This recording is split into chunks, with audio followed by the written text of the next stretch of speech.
Okay, so we're trying to solve this question. During a Wonderland trip, you're 3 meters from the center of a merry-go-round. It takes 75 seconds to complete 3 revolutions. What is your acceleration? The type of acceleration we're talking about here is centripetal acceleration because we're going in circular motion. So if you can picture, here's some kind of a merry-go-round. Let's say you're out here, you're 3 meters, 3 meters from the center. And let's say you're going in this direction, so you're whirling around like that. We know the radius, 3 meters. We know this thing over here is a time, and that's all we know. So we know that there's this acceleration equation for centripetal acceleration. Centripetal acceleration, AC, is v squared over r.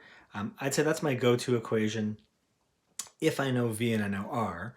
I do know r. Problem is I don't know v. If we don't know v, then we've got one of these two equations to work with. 4 pi squared r f squared, or we can use 4 pi squared r over t squared. We can use either one of those guys. Something else that we need to remember is we're not given frequency, we're not given period, but we do know this. Hopefully you remember from grade 11. It's probably been a while, but we'll recall. We know frequency is number of cycles divided by time, or we can say period is it's the time divided by the number of cycles. We can use either one of those. So we know, oh yeah, we also know this 3 revolutions. This thing here, this 3 revolutions, that is your n. And then this thing over here is the time to complete that 3 revolutions. So we know both t, time, and we know n, the number of revolutions. We could use either one of those. If we use this guy, I would sub in here. This is going to make the math easy, though. I'm going to use this guy over here.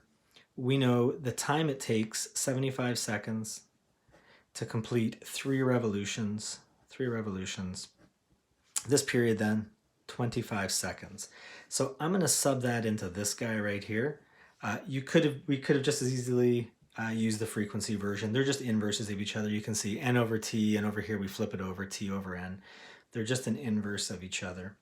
So I'm going to use this equation.